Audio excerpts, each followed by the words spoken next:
Colombia es un país de tamaño medio, estamos hablando de $7.000 de ingreso per cápita. Es un mercado, por tanto, definido de 47 millones de habitantes, pero es un mercado pequeño a nivel internacional. Para poder exportar se requiere ampliar el mercado y la única forma, a mi juicio, o la mejor forma de hacerlo es con acuerdos comerciales.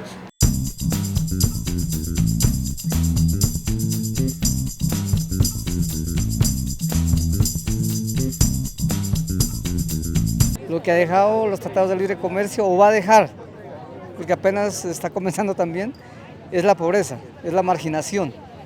Marginación como es a los negros, a los campesinos e indígenas y a sectores populares en las ciudades. Entonces, eso creo que es las razones que nosotros nos llevan a movilizarnos a nivel nacional.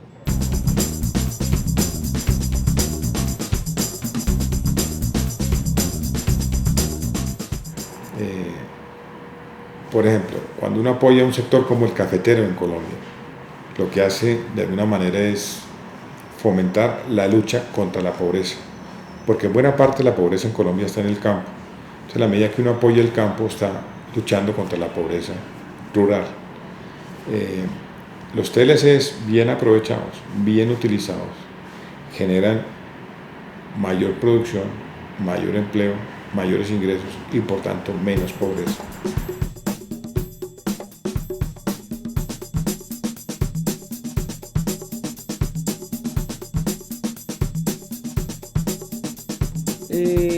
Digamos, para las organizaciones campesinas, para las comunidades campesinas significan un gran golpe,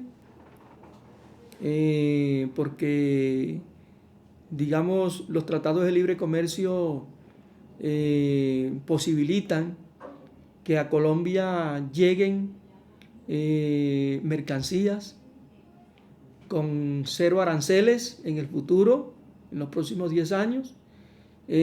Posibilitan la importación masiva de alimentos y eso impacta y arruina a nuestros productores medianos y pequeños que no encuentran mercados para vender el maíz, para vender el arroz, para vender los cereales, en general para vender sus productos que produce con tanto sacrificio, ¿no? Y entonces los tratados de libre comercio, digamos, nuestras comunidades lo miran como una política agresiva, una política que los perjudica, una política que los saca del campo, que los desplaza de sus territorios.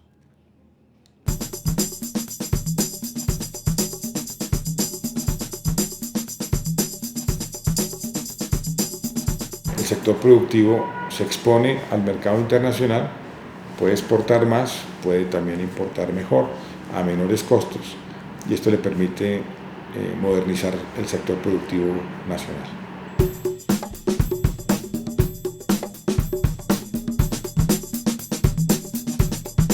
Nosotros sabemos que tenemos que generar un cambio en nuestro sector agropecuario, pero que en este momento, si el gobierno nacional no le presta atención al campo, nosotros no estamos preparados porque no hay realmente tecnología, los costos de producción están muy altos. Entonces nosotros decimos, ¿cómo vamos a exportar si realmente en otros países es mucho más barato producir?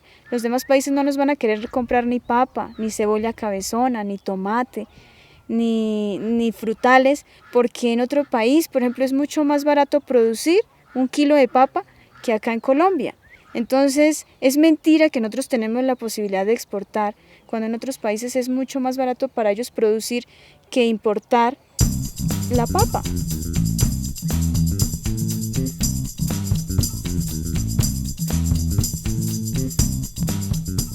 El Foro Económico Mundial y el Banco Mundial, en su informe Doing Business, considera que Colombia es número 6 entre 189 países en materia de protección a la inversión extranjera.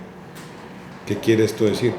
Que el inversionista, cuando viene a Colombia, tiene una garantía como si estuviera en Estados Unidos. Aquí se protege al inversionista, se protege la inversión extranjera.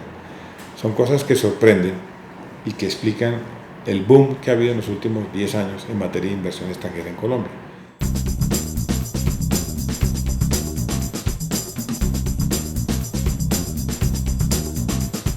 A nombre de los colombianos se armó la apertura económica en contra de los colombianos. A nombre de los colombianos, que eso nos va a beneficiar a todos, se armaron los TLCs. A nombre de los campesinos, armaron una política para los monopolios. Y los campesinos se quedaron esperando la política. Entonces, cuando uno dice, no hay una política, ellos contestan, sí hay una política. Sí. Pero cuando tú dices, ¿cómo funciona esa política? ¿Y a quién beneficia esa política? Entiendes que sí hay una política, indiscutiblemente sí hay una política para el sector agropecuario poderoso, tecnificado y con músculo financiero de carácter monopólico, de carácter oligopsónico. Esa política sí existe, sí ha existido, ¿sí? Y por eso tú ves aquí a Cargill, por eso ves a Mónica Semillas, por eso ves aquí grandes grupos económicos como Ciba-Geigy o Bayer. Por eso ves tú que esto está concentrado entre los poderosos y esa es una política que se da en el sector rural, pero monopólica.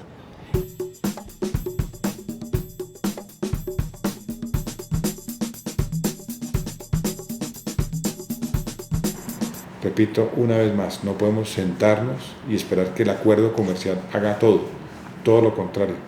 Esto es simplemente un instrumento que nos permite mejorar las condiciones de competitividad y productividad. Pongamos un ejemplo. Si nosotros queremos competir en materia de arroz con Estados Unidos, uno piensa que Estados Unidos es una potencia, y lo es, a nivel de producción y a nivel de exportación de arroz. Por ahora no hay mucha preocupación porque los aranceles son tan elevados que impiden que haya una competencia directa entre el arroz americano y el arroz de Colombia. Sin embargo, pienso que a la vuelta de unos 14 años, o sea, más o menos el año 2026, esa competencia puede ser fuerte. ¿Qué hay que hacer? Tenemos 12 o 14 años para hacer la tarea. ¿Cuál es la tarea? Bajar los costos y aumentar la productividad. ¿Se puede hacer en 12 o 14 años? Yo estoy convencido que se puede hacer.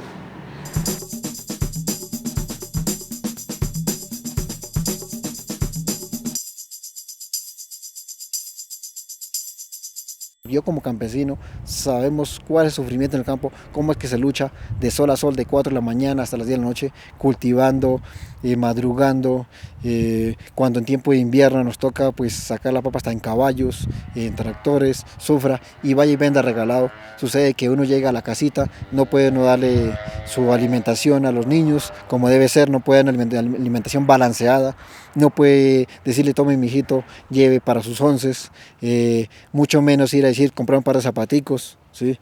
Compre los útiles para la escuela. Entonces de ahí comienza el problema social. Y es que muchas veces los que nos están supuestamente son nuestros padres de la patria, como es el Estado, como es la parte del Congreso o el presidente, no analizan esa partecita, sino lo que les importa es tratar de negociar entre grandes economías sin saber, sin tomar conceptos si los estratos bajos y medianos van a ser perjudicados.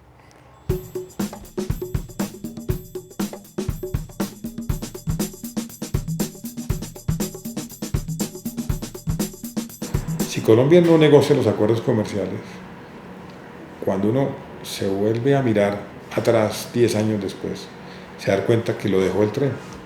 Porque los otros socios comerciales de Colombia, con excepción de Ecuador, Venezuela, Nicaragua y los países de Mercosur, todos los demás socios comerciales están negociando acuerdos comerciales.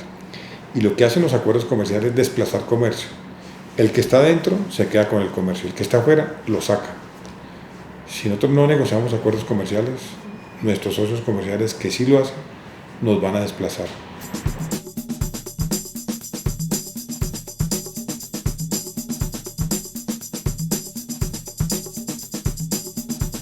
A ver, a mí no me gusta, en el fondo, yo sería mejor que nos dejaran solos, que nos defendiéramos como pudieran, así, a mí me parece que así estábamos bien,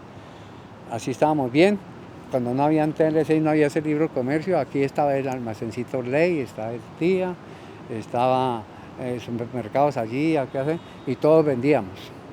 Hoy día y teníamos en cada ciudad había máximo un día, había un Y, habían almacenes de colombianos en Colombia, que más o menos. Ahora todo eso los cogieron 2 o 3 almacenes y se volvieron inmensos y tienen muchas ofertas, o sea, tienen unas políticas totalmente todas a favor de ellos y eso están acabando, la plaza de mercado de aquí están quebrados. Esto se llenó de esos almacenes y todo. O sea, son elefantes muy grandes y acaban, ahí los más ofendidos. Yo no me perjudico mucho, pero sí los de las tienditas y muchos negocios de los cuales vivían muchas familias se han perjudicado.